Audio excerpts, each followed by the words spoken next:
एउटी नारीको लागि सुन्दरता भन्दा बढी एकदमै महत्त्वपूर्ण चिज भनेको सिप कला र उसको क्षमता हो। सुन्दरताले कहिलेसम्म काम गर्छ भन्नुहोस् त तपाईँहरू? सुन्दर मान्छे सधैँ कहाँ रहन्छ र?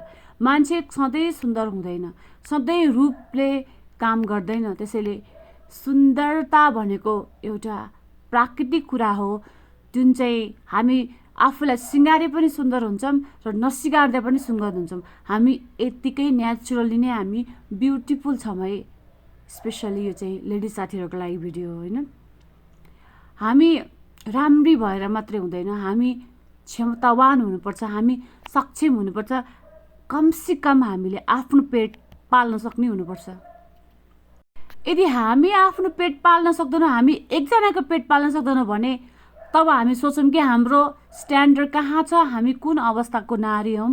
त्यति बुझ्नुहोस्। श्रृङ्गार पटारतिर ध्यान नदिउँ, सिप कला कौशल बढाउनेतिर ध्यान दिउँ साथीहरू।